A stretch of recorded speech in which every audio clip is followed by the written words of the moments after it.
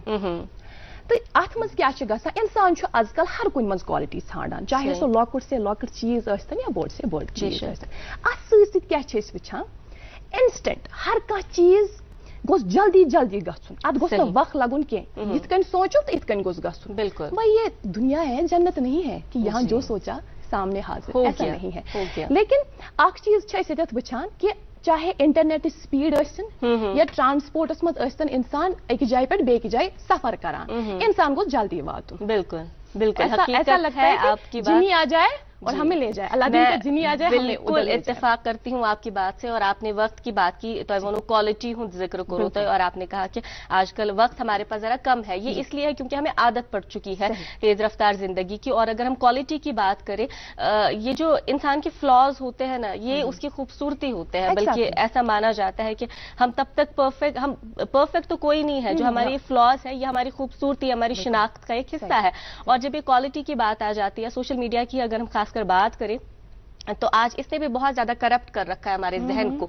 हम 100 pictures click करते हैं, फिर उसमें से जो बेस्ट आए उसके फिर फिल्टर्स डाल के हम सोशल मीडिया पे डालते हैं। लेकिन नाज़रीन, बिलखसूस हम नौजवानों से, वो बच्चों से यहाँ पे गुजारिश करना चाहेंगे कि इस बात को समझने की बहुत ज्यादा जरूरत है कि रियल लाइफ और रियल लाइफ में बहुत बहुत फर्क है। वहां पे परफेक्ट लाइफ दिखाई जाती है, लेकिन जाहिर सी बात है हर एक शख्स परफेक्ट ही दिखाएगा, है ना। ये शख्सियत तथ पे हावान दरअसल हर एक को लगता है घर पे बैठ के जब एक्सप्लोर करते हैं ना, तो बोलता है इंसान बोलता है कि शायद हर एक के साथ ऐसा ही मामला होगा, नहीं शायद ये खुश है, नहीं ऐसा नहीं है। और इंस्टेंट के चक्कर में, जल्दी जल्दी के चक्कर में हम कुछ स्फेयर्स को नजरअंदाज करते हैं, जैसे तसलसल, जैसे सब्रो इस्तकामत, हार्ड वर्किंग, मेहनत करना, इस सब को हम भूल जाते हैं, इस सब को हम नजरअंदाज करते हैं।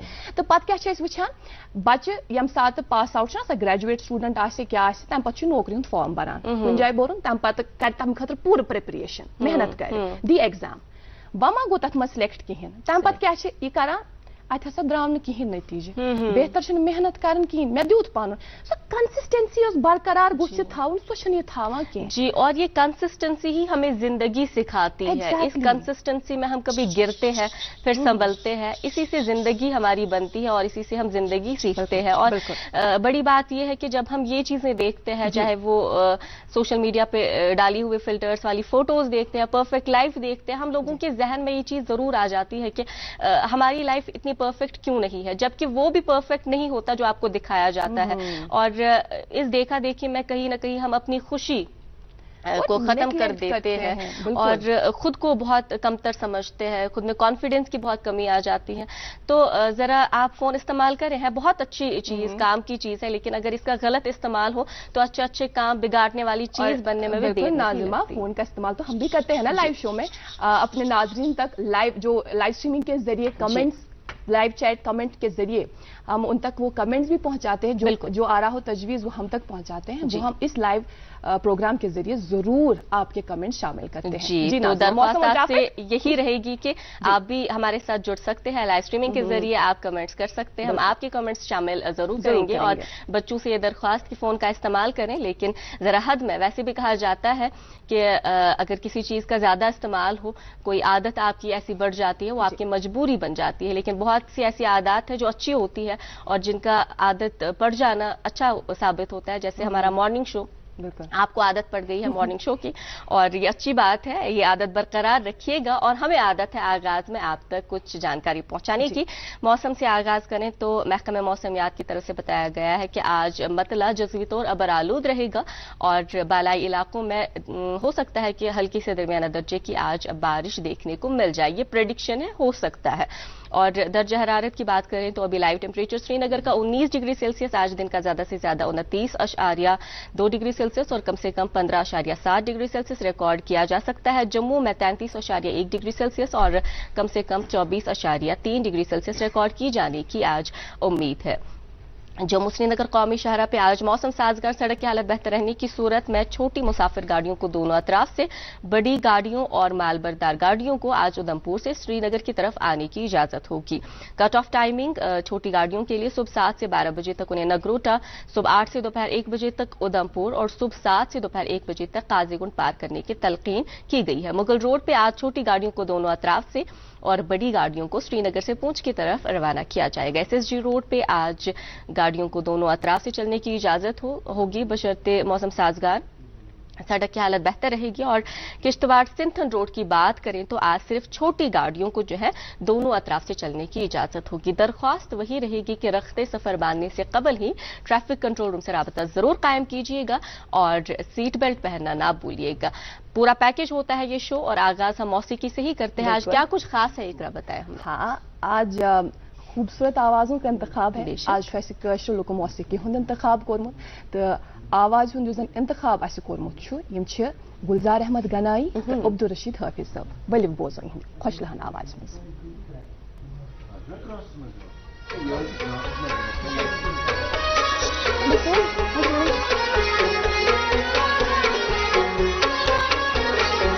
यार दोना ज़ाल नशिया रसमन तलनकी रसमन यार दो नारपत ज़ाल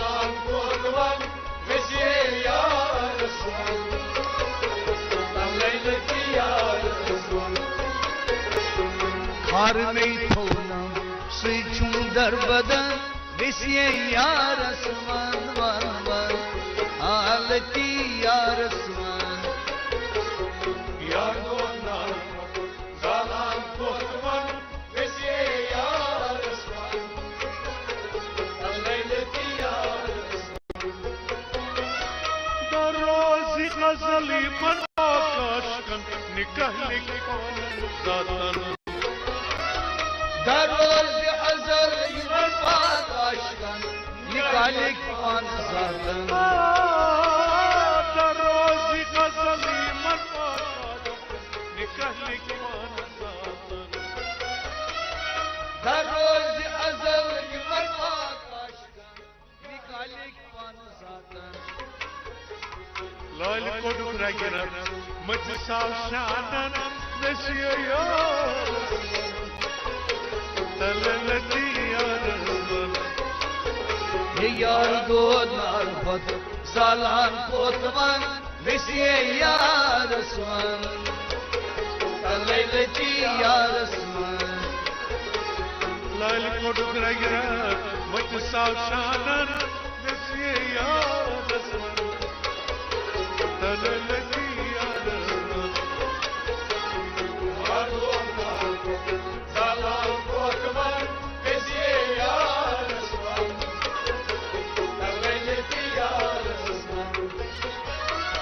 रहमतुक शबनम प्यवन सुदरस वल मजरूर सदफन रहमतुक शबनम प्यवन सुदरस वल मजरूर सदफन रहमतुक शबनम प्यवन सुदरस वल मजरूर सदफन रहमतुक शबनम प्यवन सुदरस वल मजरूर सदफन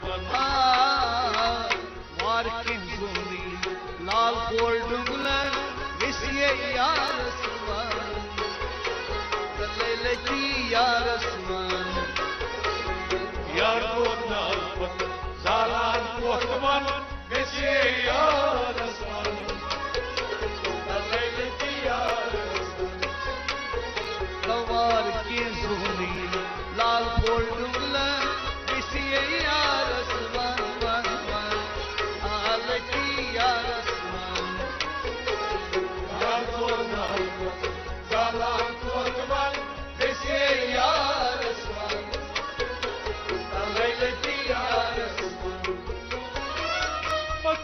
गुलाब सुत नाजत छस्तन शाह यूसुफ तन अरे गुलाब सुत नाजत छस्तन शाह यूसुफ तन अरे गुलाब सुत नाजत छस्तन शाह यूसुफ तन अरे गुलाब सुत नाजत छस्तन शाह यूसुफ तन बल खोल तब मेल तंटारा विषय यार तललती यार दो नाल जालान कोतवन विषय यार स्वन तललती यार दिल बल खोल तब मेल तंटारा विषय यार स्वन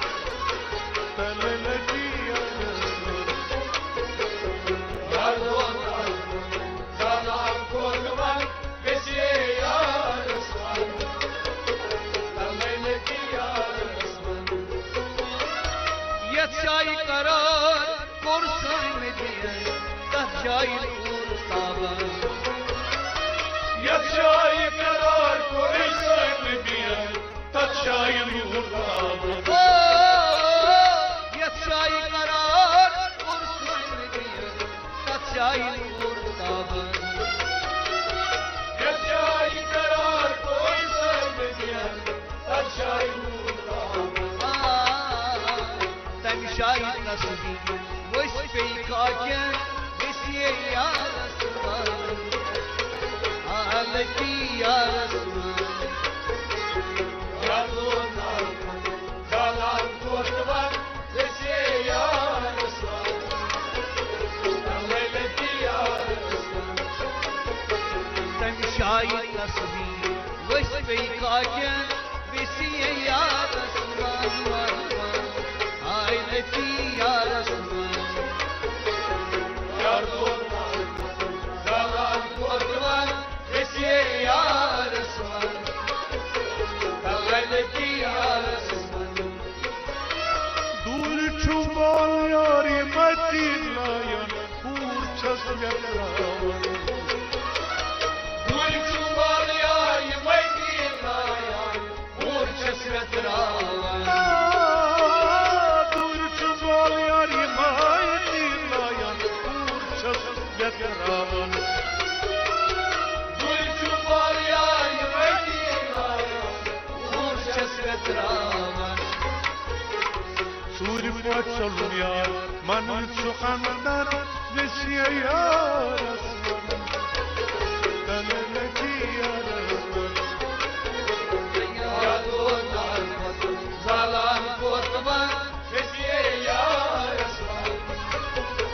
तलकी यार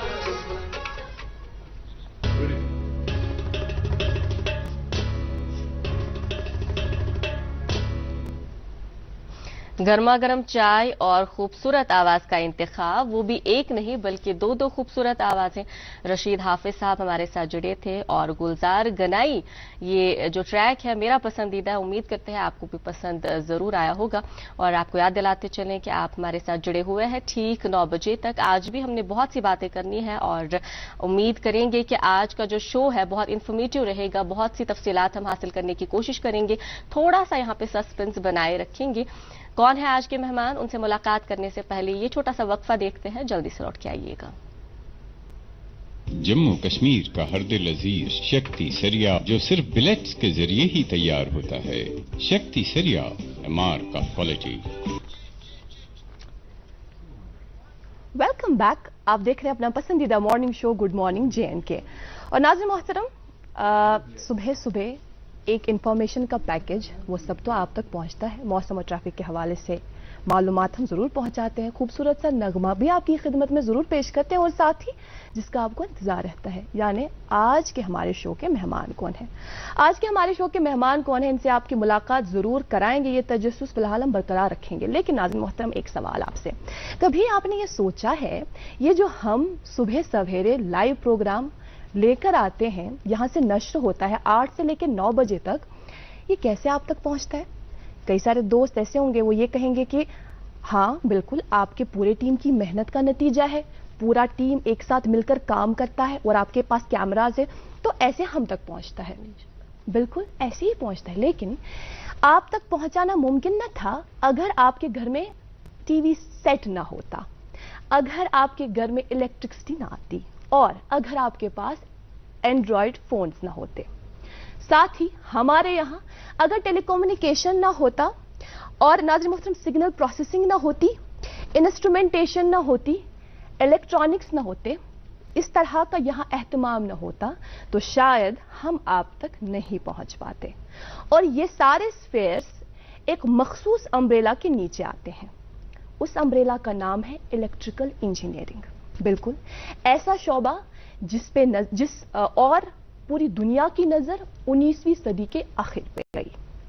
इसी शोबे के हवाले से आज के प्रोग्राम में हम तफसीलन बात करेंगे। इसी मखसूस शोबे के हवाले से, इसी वसीतर शोबे के हवाले से पूरी तरह से आज के प्रोग्राम में हम इंफॉर्मेशन कलेक्ट करने की कोशिश करेंगे। और आज के जो हमारे मेहमान हैं जिनसे हम इस ताल्लुक से बात करेंगे आज के प्रोग्राम में, उनका ताल्लुक जम्मू कश्मीर से नहीं बल्कि खूबसूरत इलाका उत्तर प्रदेश के एक गांव से है। और उस गांव का क्या नाम है वो तो हमें उन्हीं से पता चलेगा। तो चलिए सीधे हम अपने मेहमान की ओर चलते हैं, आपसे उनकी मुलाकात कराते हैं। हमारे साथ आज के प्रोग्राम में डॉक्टर अखिलेश स्वरूप, professor department of electrical engineering NIT Kurukshetra. Thank you so much, बहुत बहुत धन्यवाद हमारी दावत कबूल करने के लिए, बहुत बहुत शुक्रिया यहाँ तशरीफ फरमा होने के लिए। चूँकि इलेक्ट्रिकल इंजीनियरिंग जो है इसका दायरा बहुत बड़ा है, वसी शोबा है ये, इस ताल्लुक से हम ज़रूर आपसे मालूमात हासिल करने की कोशिश करेंगे। लेकिन आगाज़ हम आपकी ज़ाती ज़िंदगी से करेंगे कि स्वरूप साहब कहाँ पैदा हुए, इनकी पैदाइश उत्तर प्रदेश के किस गाँव से हुई और साथ ही तालीम और तरबियत का क्या मामला रहा। बहुत खूब। उत्तर प्रदेश में एक डिस्ट्रिक्ट है अच्छा। फर्रुखाबाद, आहा। तो वहाँ मेरी पैदाइश हुई। अच्छा। और मेरे पिताजी डॉक्टर थे। ओके। हम 5 भाई बहन, 3 भाई और 2 बहन परिवार में। और मेरी सेकेंडरी एजुकेशन फर्रुखाबाद में ही हुई। अच्छा। और पैदाइश मेरी 1957 की है। ओके। ठीक। तो एक काफी गुजरा जमाना वो हो गया। जी। तो उस समय जो आप जिक्र कर रही थी कम्युनिकेशन और इन सब का जी। बहुत प्रचलन नहीं था और ना ही इतनी सुविधाएं थी। जी। तो होता ये था कि हम लोगों को बहुत ज़्यादा इंफॉर्मेशन नहीं होती थी। बिल्कुल। बस तालीम हासिल किए जा रहे हैं, लेकिन हमारा कोई उद्देश्य नहीं होता था कि क्या करना है। और परिवार में जो बड़े लोग होते थे, बुजुर्ग, वो ही तय कर देते थे आपको क्या बनना है, अच्छा। किस फील्ड का इंतखाब करना है। ठीक। तो ये ऐसा माना गया। तो ये हुआ कि इंजीनियरिंग करनी है, अच्छा। और कैसे करनी है ये पता नहीं था। ये तय हुआ घर में कि इंजीनियरिंग करनी है। ठीक। हाँ, हाँ। ओके। तो वहाँ पर उस समय साइंस एजुकेशन सिर्फ 12th स्टैंडर्ड तक ही थी। ओके। अच्छा। तो बाकी अच्छी एजुकेशन थी, सब कुछ था। थोड़ी बहुत गाइडेंस, जैसे हम लोग पता कर लेते थे कि फला फला व्यक्ति इंजीनियर बना, तो ऐसे ऐसे उदाहरण होते थे। उसके लिए कुछ एग्जाम, कुछ कॉम्पिटिशन्स देने होते थे। ओके। ठीक। ओके। तो हम वहाँ से फिर 12th पास करके इलाहाबाद एक बड़ा शहर है, बिल्कुल। आजकल उसको प्रयागराज के नाम से जी। जानते हैं। जी। तो वहाँ पर मेरे भाई थे बड़े, वो MBBS कर चुके थे और MS कर रहे थे। ठीक। तो उनके जरिए से हम आए और हमने एक दाखिला लेने के लिए कंपटीशन में हम आपने बैठे हिस्सा लिया। ठीक। और उसको हमने पास किया। ओके। और इलाहाबाद में ही एक रीजनल इंजीनियरिंग कॉलेज है। तो रीजनल इंजीनियरिंग कॉलेज उस जमाने में पूरे भारतवर्ष में 17 हुआ करते थे। अच्छा। जी। और जब से ये शुरू हुआ 47 के बाद से, तो एजुकेशन में जो बढ़ावा हुआ हायर एजुकेशन में,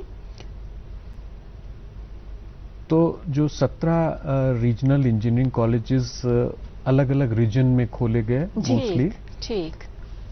यहाँ श्रीनगर में भी एक है। एक है, बेशक बिल्कुल। है।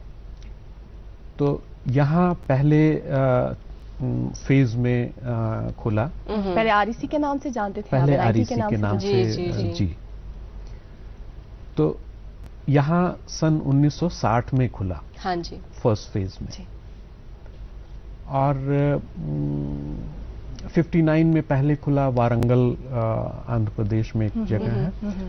फिर 60 में यहाँ खुला, ऐसे 8 खुले, फिर धीरे धीरे खुलते रहे। 1963 में इलाहाबाद में खुला, और कुरुक्षेत्र एक जगह है। बिल्कुल। जी। इस तरीके से साउथ, नॉर्थ, ईस्ट, वेस्ट में थे। तो वहाँ मुझको दाखिला मिल गया। सही। कंपटीशन के माध्यम से। और जो स्थिति कंपटीशन में रहती थी मेरिट के हिसाब से, ब्रांचेस मिलाकर, तो बहुत इल्म नहीं होता था, जो मिल गया उसी तब को। एक मेजर सोर्स हुआ करता था, वो है किताबें। हाँ जी, हाँ जी, हाँ। फोन तो नहीं थे। फोन नहीं थे, या फिर किसी से सलाह लेकर वो एक Prepare करते जानकारी थे, का बिल्कुल। जरिया था। ठीक। तो ऐसे करके हमने इलेक्ट्रिकल इंजीनियरिंग में दाखिला लिया ठीक। और 4 साल का ये कोर्स हुआ कोर्स करता था। ठीक। जी। तो ऐसे आप आगे बढ़ते गए। आगे हम बढ़ते गए जी। तो जब ये आपने, चले हमने मान लिया कि उस दौर में ऐसा होता था कि आपके पेरेंट्स बताते थे, रिश्तेदार या फिर गांव वाले सजेस्ट करते थे कि आपने कहाँ जाना है, ये मखसूस फील्ड ही क्यों अगर हम खास इसी की बात करें, क्योंकि बहुत से ब्रांड्स और भी है, तो इलेक्ट्रिकल इंजीनियरिंग ही क्यों? ऐसा बहुत जानकारी उस समय नहीं थी। अच्छा। पहले मेरे लिए सिविल इंजीनियरिंग एक और ब्रांच है, वो भी मिल रही थी, लेकिन सिविल में मुझको लगा कि बहुत ये सिर्फ इमारतें बनाने का और जो बहुत अच्छी ब्रांच है, ये आपको ज्यादा इंटरेस्टिंग लगा? हाँ, ये थोड़ा इंटरेस्टिंग लगा और मिल रहा था, क्योंकि उस समय बहुत ज्यादा सोचने का और ऐसा नहीं होता था सिलसिला। फिर धीरे धीरे इंटरेस्ट आता गया। सही। और हमने वो पढ़ाई पूरी की और रीजनल इंजीनियरिंग कॉलेज का उस समय ऐसा एक ऑर्गेनाइजेशन था जी। कि उसमें सभी प्रदेश के स्टूडेंट्स आते थे। अच्छा। उनके लिए सीट्स रिजर्व रहती थी। बिल्कुल। वो वहाँ के पॉपुलेशन के हिसाब से सीटें होती थी। तो एक मिनी इंडिया जैसा होता था, उसमें सब साउथ से, नॉर्थ से और सब इकट्ठा होके पढ़ाई करते थे। तो वो एक बड़ा बहुत अच्छा सोशल एनवायरनमेंट रहता था। बिल्कुल सही। जी। तो हम लोग भी ऐसे थे, हमारे कई साथी, कई दोस्त दूसरे राज्यों से थे। तो बहुत मजा आया करता था हम लोगों को। जी। जितना आपकी बात से मैं समझ पाई हूँ, जब आप बात कर रहे हैं, माशाल्लाह बहुत सॉफ्ट स्पोकन है आप, और हर एक इलाके की अपनी एक खूबसूरती होती है और वो आपकी ज़बान से झलकती है। तो आपकी ज़बान की अगर हम बात करें तो आपकी ज़बान में जो है बहुत कुछ आता है, जैसे लखनऊ का एक फ्लेवर में दिख रहा है, एक एक्सेंट आता है, वो हम जानेंगे आपसे कि लखनऊ के साथ क्या वाबस्तगी है आपकी। लेकिन यहाँ पे रुकना पड़ेगा हमें एक वक्फे के लिए, फटाफट से लौट के आते हैं। वरदान आईवीएफ सेंटर, मुल्क का नामवर आईवीएफ सेंटर जो जालंधर और अमृतसर में जेर पजीर है। वरदान पिछले कई सालों से आईवीएफ की उड़ान में सबसे कामयाब तरीन सेंटर है, जहां हजारों बेऔलाद जोड़ों को औलाद की खुशी मैसर हुई है। अब वरदान की टीम श्रीनगर में बेऔलाद जोड़ों का तसल्ली बख्श इलाज करने के लिए हर दिन दस्तयाब रहेगी। अपॉइंटमेंट या मजीद जानकारी के लिए डायल करें 9814-021-991। याद रहे 7, 8 और 9 सितंबर को बाहर से वरदान के डॉक्टरों की टीम मगरमलबाग श्रीनगर बीमारों का इलाज करने के लिए आएगी। जम्मू कश्मीर का हर दिल अजीज शक्ति सरिया, जो सिर्फ बिलेट्स के जरिए ही तैयार होता है। शक्ति सरिया, एमआर का क्वालिटी। जी, एक मरतबा फिर खुशामदीद इस्तकबाल आप सभी मुअज़्ज़ज़ नाज़रीन का। आज हम इलेक्ट्रिकल इंजीनियरिंग के हवाले से बात कर रहे हैं और सिलसिले गुफ्तगू को आगे बढ़ाएंगे ज़रूर आज के हमारे मेहमान से। लेकिन उससे पहले फटाफट से अखबारात की सुर्खियां आप तक पहुंचाते हैं। अंग्रेजी अखबार मेरे पास, और अंग्रेजी अखबार का जो है आगाज हम कोविड से करेंगे, तो ये सुनिएगा और ध्यान से सुनिएगा। Jammu and Kashmir reports 105 new Covid cases और signs of third wave visible in Kashmir. Srinagar sees significant increase in positive percentage. The wave can be contained by vaccination, COVID-19 appropriate behavior. और इसी अखबार से कोविड के हवाले से ही ये खबर, इंडिया लॉग्स 42,909 न्यू केसेस। जी नाज़िमा, मकामी उर्दू रोजनामा नाज़िम मोहतरम मेरे पास, और इस रोजनामे से भी आप तक की अहम सुर्खी पहुंचाते चले। जम्मू कश्मीर अमन, खुशहाली और तरक्की की नई राह पर गामजन। ग्राम सभा के प्रोग्राम रोजाना बुनियादों पर मुनक्किद करने की जरूरत, ओम बिरला। अनंतनाग में बीडीसी, डीडीसी और पंचों व सरपंचों से की गुफ्तगू। जी, उर्दू रोजनामा मेरे पास, इससे 2 सुर्खियां आप तक पहुंचाएं। करना में बिजली गिरी, 3 अफराद शदीद जख्मी। इसी अखबार से और एक सुर्खी, साबिक नाइब वजीर आला और वजीर लेफ्टिनेंट गवर्नर से मुलाकात। हुकूमत जंगलात के हकूक का कानून अमली तौर नाफिज कर रही है, मनोज सिन्हा। जी, मकामी उर्दू रोजनामा मेरे पास भी नाज़रीन मोहतरम, और इस अखबार से भी हम आप तक ये सुर्खी पहुंचाते चले। अफगानिस्तान में अमरीकी फजाई हमला, 9 शहरी जान भाग। जी, और मेरे पास अंग्रेजी रोजनामा है, इससे ये सुर्खी, create conditions for free participation of parties in political process, बुखारी टू गवर्नमेंट। और इसी अखबार से और एक दिल खराश सुर्खी ये है, mother sun arrested on murder charges इन पूंछ। मकामी अंग्रेजी रोजनामे से वी द पीपल अनमान के तहत एक खबर शाया हुई है, ये आप तक पहुंचाते चले। Flood spill channel needs improvement to carry 20,000 cusecs of flood discharge to save Srinagar city from inundation. आखिरी रोजनामा मेरे पास उर्दू रोजनामा, इससे ये खबर, वादी के नदी नालों और दरियाओं की सतह आब में नमाया कमी। बहुत सारे दिही इलाकों में पीने के पानी की किल्लत और ज़रई जमीन सिंचाई के लिए तरसा। इसी अखबार से और एक सुर्खी, आज़मीन हज की मेजबानी के लिए तैयार, सऊदी वजारत हज वगैरह का पैगाम। इसी अखबार से आखिरी सुर्खी, 5,000 रुपए रिश्वत लेते हुए असिस्टेंट सब इंस्पेक्टर गिरफ्तार। एंटी करप्शन की एक खसूसी टीम की तरफ से कार्रवाई के दौरान इंकिशाफ। जी, ये रोजनामा मेरे पास बचा है, आखिरी रोजनामा है नाज़रीन मोहतरम, और इस अखबार में जो ये खबर शाया हुई है, जिस तरह से आप भी जानते हैं कल जन्माष्टमी का खूबसूरत त्यौहार मनाया गया, उसी ताल्लुक से खबर शाया हुई है। वादी में जन्माष्टमी का त्यौहार जोश से मनाया गया। श्रीनगर और मटन में पंडितों ने रवायती अंदाज में जुलूस निकाले। जी नाज़िमा। जी, और आज के हमारे मेहमान डॉक्टर अखिलेश साहब से हमने बात करनी है, और वक्फे से पहले हमने जरा लखनऊ का रुख किया था, तो वहां चलते हैं वापस। बताइएगा क्या वाबस्तगी है? लखनऊ में मैं कभी रहा नहीं हूँ, लेकिन हमारे कई रिश्तेदार वहाँ पर हैं, तो आना जाना लगा रहता। ठीक।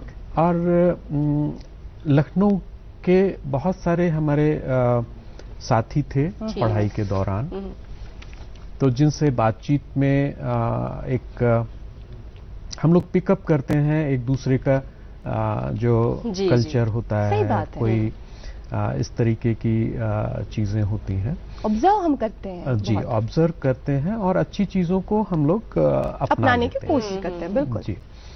और कुछ हमारी परवरिश ऐसे माहौल में हुई, परिवार में बहुत रिस्पेक्टफुल एनवायरनमेंट में, जहां हम लोग छोटों की भी बहुत इज्जत बख्शते हैं। आप कहकर उनको बुलाते हैं। बहुत खूब। और नॉर्मली प्लूरल रहता है, हम में एक शामिल रहता है। बिल्कुल बिल्कुल। तो वो अच्छा लगता है। एक लफ्ज़ ही नहीं है, एक एहसास है। एहसास है जी। तो ये एक वाबस्तगी रही है। अच्छा, बहुत ही खूबसूरत सफर रहा है जिस तरह से आप उस ताल्लुक से अभी परवा रहे थे। अब जरा रुख करते हैं उस इदारे का जहां से आपने अपनी तालीमी सफर का आगाज किया था। आई मीन टू से, जब आपने इंजीनियरिंग की तालीम के सफर का आगाज किया था, यानी कुरुक्षेत्र, NIT कुरुक्षेत्र की बात करते हैं। इस इदारे के साथ आप किस तरह से अभी बहैसियत प्रोफेसर तो आप अभी वहां मुंसलिक हैं, अपने फराइज अंजाम दे रहे हैं। आप हमें ये बताएं कि इस इदारे के साथ किस तरह से वाबस्तगी हुई और कब? हाँ, तो मैं जैसा बता रहा था पहले कि मैंने पहले ग्रेजुएशन किया इंजीनियरिंग में। उस समय ग्रेजुएशन के बाद नौकरी मिलती थी। अच्छा। लेकिन मेरी भी पहली नौकरी एक जगह लगी प्राइवेट कंपनी में। अच्छा। तो वो बहुत मुझको वहाँ का सिस्टम समझ में नहीं आया। जी। और हमारे साथी भी ये हुआ कि अभी तो हम लोग और पढ़ सकते हैं। अच्छा। अच्छा। तो फिर हमने पोस्ट ग्रेजुएशन के लिए तैयारी की और institute of technology Varanasi Hindu university ठीक वाराणसी में है, उसमें हमने एमटेक में मुझे दाखिला मिला ठीक और 2 वर्ष का ये प्रोग्राम था जो हमने 78 से 80 तक किया। ठीक और जैसे ही हमने पूरा किया तो फिर चूंकि हायर एजुकेशन के बाद में मुझको टीचिंग की तरफ रुझान होने लगा। अच्छा। कि ये एक अच्छा प्रोफेशन है और हम अपने जो टीचर्स होते थे उनको एज ए रोल मॉडल देखा करते थे। बिल्कुल। तो इस तरीके से हम कुछ दिनों हमने वहीं पढ़ाया बनारस हिंदू यूनिवर्सिटी में और बाकी जगह हम कोशिश करते रहे और फिर हमको मौका मिला कुरुक्षेत्र आने का। तो उस समय भी रीजनल इंजीनियरिंग कॉलेज था और 1981 में मुझे ये मौका मिला और मैंने वहाँ बतौर लेक्चरर ज्वाइन किया। ठीक। तो वहाँ से मेरा ये प्रोफेशनल जर्नी शुरू हुई और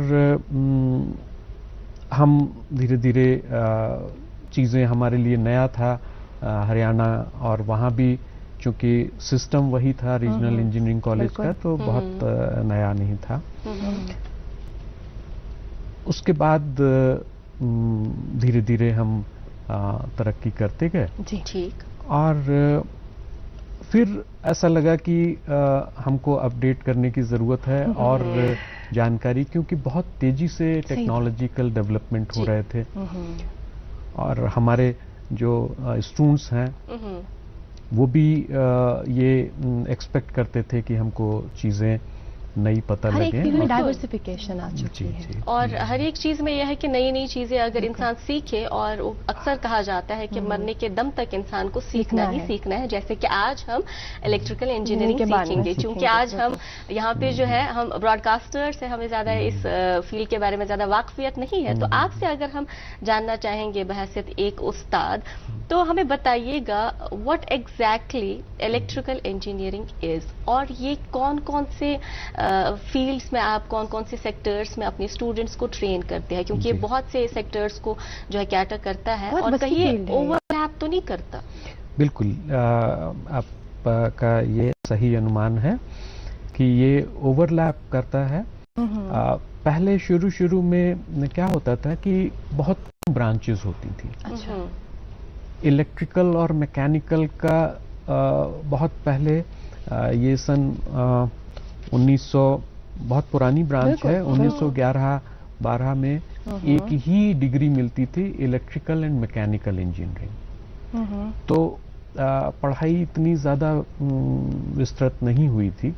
फिर धीरे धीरे अलग ब्रांच बनी और जैसे जैसे चीज़ें बढ़ने लगी तो आपने देखा होगा कि जैसे शुरू में आपने ये इंट्रोड्यूस कराया कि बिजली ना होती तो कैसी जिंदगी होती। तो बिजली तो बहुत काफी पहले से आ गई थी अपने इंडिया में, लेकिन उसका एक्सपेंशन बहुत नहीं हो पाया था, बहुत कम था। तो उस समय एक ऐसी जरूरत और जिम्मेवारी थी कि बिजली पैदा की जाए, इलेक्ट्रिक जनरेशन हो, और दूसरा उस पैदा की हुई बिजली को दूर दूर तक पहुंचाने का, जिसको हम लोग बोलते हैं ट्रांसमिशन। और फिर जब हम ट्रांसमिट कर देते हैं फिर घरों तक लाने का एक दूसरा प्रोसेस होता है जिसको हम लोग डिस्ट्रीब्यूशन बोलते हैं। हाँ, तो ये 3 मुख्य चीजें थी, पावर जनरेशन, ट्रांसमिशन और डिस्ट्रीब्यूशन, जिनसे कि आम जिंदगी बहुत आसान हो गई और प्रभावित होती है। ठीक।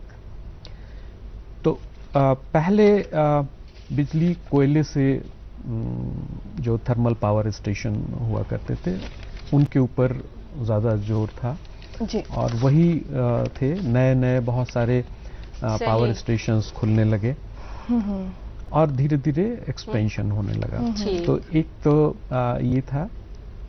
फिर दूसरा क्षेत्र था कि बिजली के उपकरण बनना। अच्छा। आपने देखा होगा कि पंखे आए, फिर धीरे से फ्रिज आया, एसीज आए। ये उपकरण भी बिजली से ही चलते थे। बिल्कुल। बिजली से चलना और उनका कैसे बनावट और रख रखाव जी। और समय के हिसाब से बदलाव, बिल्कुल ये सब हम लोगों के क्षेत्र में आता है, आने लगा। तो जो स्टूडेंट्स आते हैं वो ये सब चीजें धीरे धीरे सीखते हैं और इसके पीछे का जो प्रिंसिपल होता है कि कैसे काम करते हैं और इस सबको समझने के लिए बहुत सारी मैथमेटिक्स की जरूरत होती है। अच्छा। सही जी। तो हम कह सकते हैं मैथ्स की बेस है, मैथ्स का होना बहुत लाजमी है। बिल्कुल बिल्कुल। तो मैथ्स के बगैर बच्चा ये सब्जेक्ट ऑप्ट नहीं कर सकता। हाँ, उसमें काफी इसका जरूरत होती है और अगर हम समझ लेते हैं तो आसानी होती है। अच्छा, बिल्कुल जी।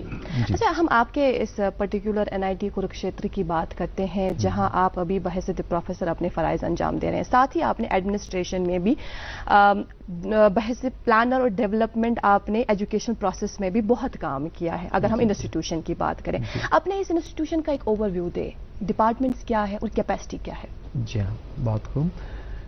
तो NIT कुरुक्षेत्र में इस समय 7 ब्रांचेस हैं। अच्छा। जिनमें हम लोग बीटेक प्रोग्राम ऑफर करते हैं और लगभग 20 हम लोग पोस्ट ग्रेजुएट प्रोग्राम्स ऑफर करते हैं और PhD लगभग सभी डिसिप्लिन्स में होता है।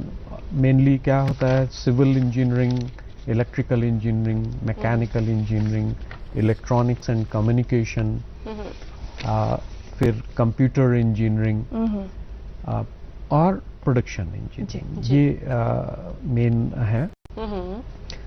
तो दूसरा एक और आपने अच्छा सवाल किया कि ओवरलैपिंग का मैं बताना चाहूँगा कि ये कंप्यूटर और इलेक्ट्रॉनिक्स ये एक एक्सपेंशन के द्वारा नई ब्रांचेस बनी। अच्छा। पहले सिर्फ इलेक्ट्रिकल हुआ करता था और 1980 के बाद ये नई चीजें इजाद होती गई और उनका बहुत उपयोग आने लगा। तो इलेक्ट्रॉनिक्स एक नई ब्रांच, क्योंकि उसमें इतना काम हो गया था, वो एक इंडिपेंडेंट ब्रांच बनी। तो वो इलेक्ट्रिकल का एक हिस्सा था। इलेक्ट्रिकल से चीजें जो अलग होती गई, बढ़ती गई, उनके लिए इलेक्ट्रॉनिक्स और कम्युनिकेशन भी बहुत तरक्की करता रहा। टेलीकम्युनिकेशन। तो ये एक नई ब्रांच बनी। फिर धीरे धीरे और फास्ट तरक्की होने से कंप्यूटर आ गया। तो कंप्यूटर भी इलेक्ट्रिकल और इलेक्ट्रॉनिक्स का एक मिला जुला ब्रांच हो गया। तो इन तीनों में बहुत ओवरलैपिंग है और जैसे जैसे चीजें नई आती गई ये ब्रांच बनती गई। और नई नई चीजें आती गई। कंप्यूटर के बाद अब फोन है और साइबर सिक्योरिटी के काफी सारे इश्यूज हैं। तो IT मिनिस्ट्री ऑफ IT की तरफ से साइबर सिक्योरिटी के लिए कुछ इकदाम उठाए गए हैं, उस हवाले से हमें आगाह करें। तो ये एक मुहिम है मिनिस्ट्री ऑफ इंफॉर्मेशन टेक्नोलॉजी की कि जो इंटरनेट का उपयोग हमारी ज़ाती ज़िंदगी से बहुत जुड़ गया है, चाहे वो स्टूडेंट हो या कोई भी बिजनेसमैन हो, घर में आमजन हैं, तो जब इंटरनेट का बहुत उपयोग होने लगता है तो उसका गलत इस्तेमाल भी हो सकता है। सही बात। और जब इंफॉर्मेशन का फ्लो होता है, आदान प्रदान होता है, तो उसमें कई बार हम इंफॉर्मेशन ऐसी ना दें या दे देते हैं जिससे कि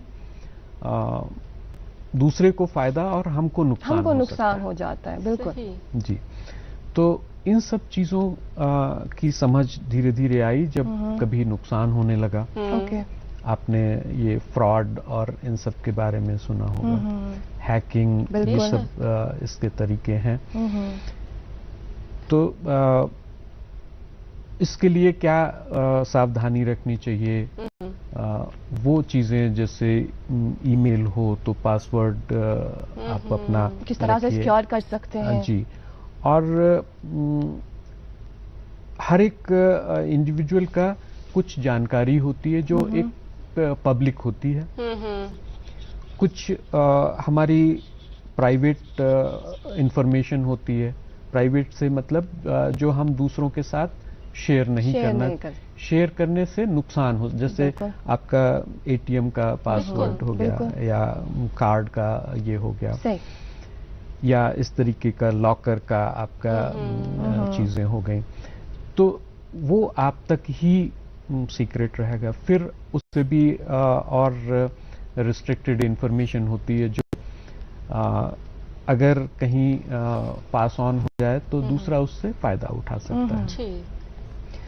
तो इन चीजों को देखते हुए बहुत सारी एडवाइजरीज हैं, बच्चे इस्तेमाल करने लगे हैं। और आपने कहा कि इस कोविड के माहौल में तो बच्चे ऑनलाइन एजुकेशन मोबाइल बन गई है इस वक्त की। जी, मोबाइल के ही जरिए कर रहे हैं। तो ये बच्चों के भी हाथ में आ गया और बच्चे इसको पढ़ाई के साथ साथ खेल में, गेमिंग आजकल बहुत हो गई है। तो इन सब चीजों में ये करने लगे हैं। तो इसका जो बार बार एक एडवाइजरी होती है कि आप अपना पासवर्ड बदलते रहिए, जिस समय आप इस्तेमाल कर रहे हो दूसरा होना नहीं चाहिए, जैसे एटीएम पे रहता है। इसी तरीके से ईमेल में अपना पासवर्ड, जहां ऑनलाइन बैंकिंग है उसमें भी आप ये चेंज करते रहिए समय समय पर। तो ये काफी इंटरेस्टिंग है। जी। अच्छा डॉक्टर अखिलेश साहब, जो कि ये एक वसी तर शोबा है और न्यू एजुकेशन पॉलिसी में क्या इस शोबे के ताल्लुक से क्या क्या रखा गया है, कहाँ देखते हैं आप इस इलेक्ट्रिकल इंजीनियरिंग को न्यू एजुकेशन पॉलिसी 2021 में? उस ताल्लुक से हम जरूर आपसे जानेंगे। लेकिन जो कि अच्छी बातें कुछ आप भी शेयर कर रहे हैं और कुछ बातें नाज़रीन मोहतरम प्रोग्राम के आगाज में भी हम आपसे शेयर करते हैं। और नाज़रीन मोहतरम, अभी हमने एहतमाम रखा है ऐसी ही कुछ अच्छी नसीहत आमोज बातों का भी प्रोग्राम है अक़वाल ज़रीन के रूप में। आइए इन बातों से फैज़ हासिल करते हैं।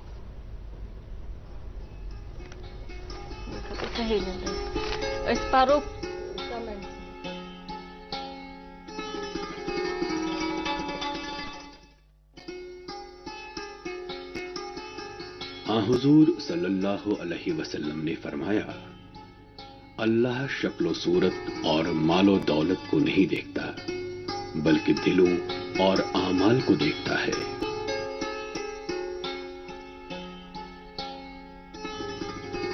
गुरूर ये है कि हक से इनकार करे और लोगों को कमतर समझे।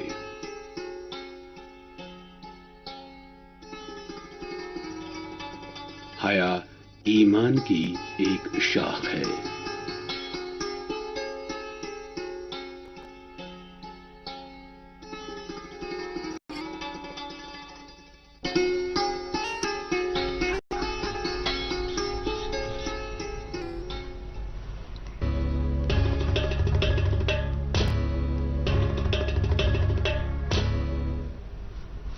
इन्नमल आमालु बिन्नियात, तमाम आमाल का दारो मदार नीयतों पे होता है और नीयत जो है वो दिल से बनती है। और अक़वाली ज़री में यही हमें सिखाया गया कि दिल को साफ रखिए और आपके आमाल भी इंशाल्लाह अच्छे होंगे। और अल्लाह ताला भी आपकी सूरत को नहीं देखते बल्कि आपके आमाल को देखते हैं। और आज जो है डॉक्टर अखिलेश साहब से बात हो रही है, सिलसिले गुफ्तगू को आगे बढ़ाएंगे जरूर।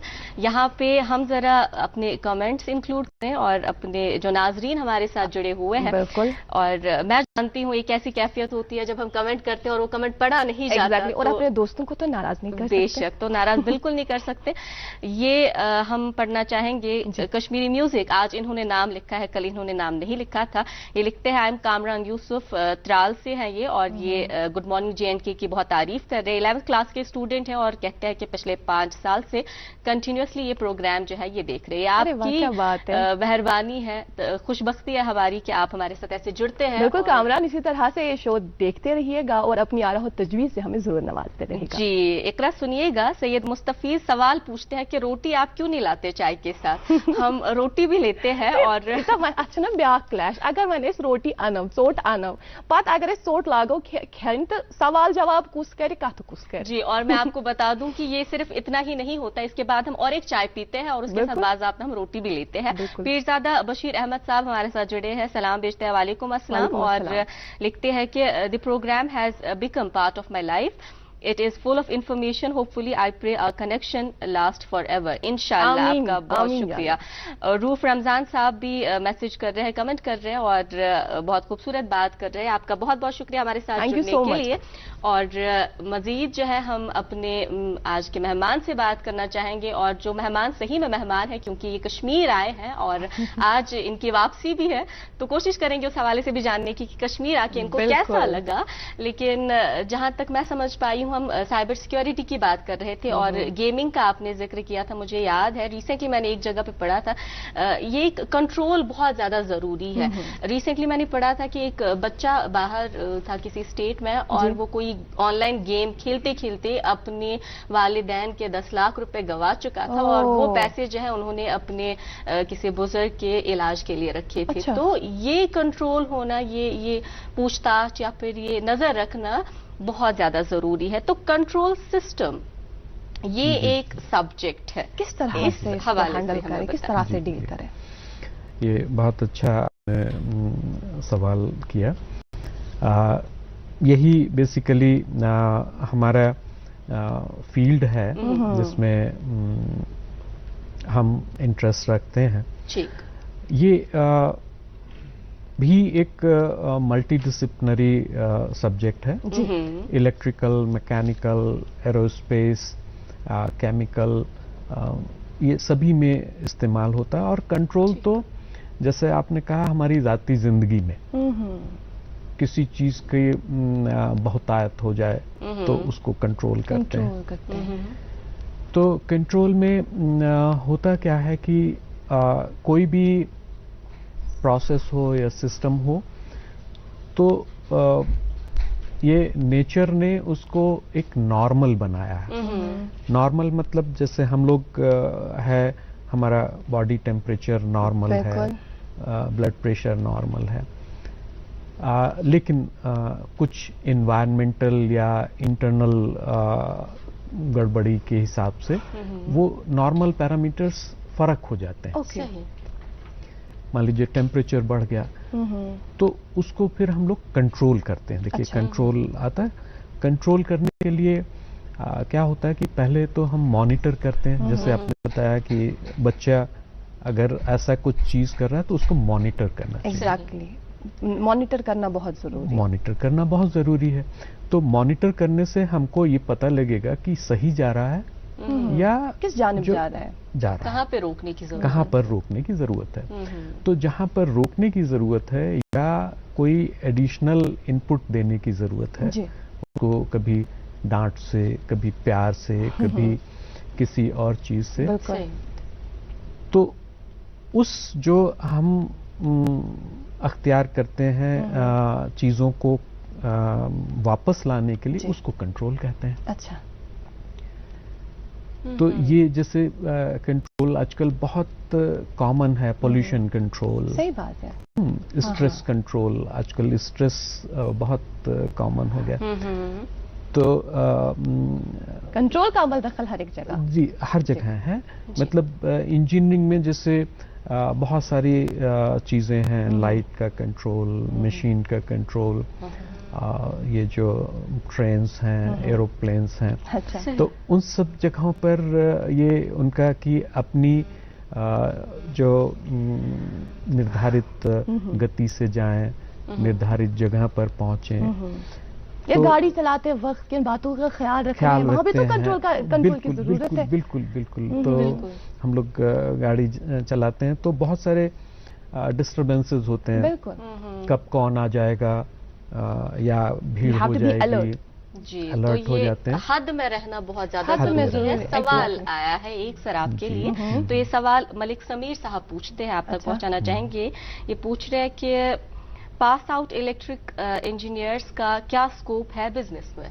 जी हाँ, तो बिजनेस में बहुत उपयोग है। अपना स्वयं का ये कोई उद्यम लगा सकते हैं। अच्छा, जो जरूरत है, जिसको एंटरप्रेन्योरशिप कहते हैं। अच्छा, आजकल स्टार्टअप का बहुत ज्यादा है, आम है जी, और सरकार बहुत बढ़ावा दे रही है, सुविधाएं दे रही है। अच्छा, हमारे पास आखिरी मिनट एक बचा है। हम चाहेंगे, चूंकि आप यहाँ कश्मीर आए हैं, कश्मीर के आप पहली दफा आए हैं, और साथ ही ये भी बताएं कश्मीर आकर आपको कैसा लगा, ये भी बताएं। जी, तो ये जो रोज की बहुत बिजी लाइफ से एक हटके ब्रेक लेने के लिए और रिफ्रेश होने के लिए मैंने श्रीनगर को चुना, कश्मीर को। जी, और बहुत दिनों से मेरा मन था, मैं पहले एक मर्तबा अकेले आया, इस समय अपने परिवार के साथ आया। तो चूंकि बहुत मैं इंटरेस्टेड था, कुछ एक मेरे मित्र थे कश्मीर के, जी, तो जाहिर है बहुत अच्छा लगा मुझे। अच्छा जी, हमारे शो के आप आज के मेहमान हैं, कैसा लगा यहाँ हमारे शो में आकर? बहुत अच्छा लगा। ये सुबह की गुफ्तगू आप लोगों के साथ जी, और आवाम के साथ जुड़ने का मौका मिला जी, और यहाँ ये मौका देने के लिए मैं शुक्रिया, बहुत बहुत शुक्रिया आपका, बहुत बहुत शुक्रिया आपका। आप यहाँ आए, आपने यहाँ तशरीफ लाया, आप यहाँ हमारे स्टूडियोज और हमारे शो की ज़ीनत और साथ में आपकी बेगम का भी शुक्रिया अदा करेंगे। आप वो कंपनी कर रही है, वो कैमरा के पीछे अभी जी, और सबसे पहले जब उनसे मुलाकात हुई, उनका यही कहना था कि बहुत खूबसूरत है श्रीनगर आपका। अच्छा नाज़रीन, आपका बहुत बहुत शुक्रिया, और नाज़रीन मोहतरम आपका भी बहुत बहुत शुक्रिया। आप भी आज भी आप हमारे साथ बराबर 9 बजे तक बने रहे। हमें कैसे पता चला कि आपकी जो आ रहा तजवीज़, आपके सवाल जो हम तक पहुंचते रहते हैं, उन्हें हम प्रोग्राम में शामिल करने की पूरी कोशिश करते हैं नाम के साथ। आज भी हमने वही कोशिश जारी रखी। खैर नाज़रीन मोहतरम, आज की ये कोशिश आपको कैसी लगी हमें जरूर लिख भेजिएगा। फिलहाल आज के प्रोग्राम से हम लेते हैं इजाजत, इस वादे के साथ कि कल फिर से लेकर आएंगे आप ही का पसंदीदा मॉर्निंग शो, जिसका नाम है गुड मॉर्निंग जे एंड के।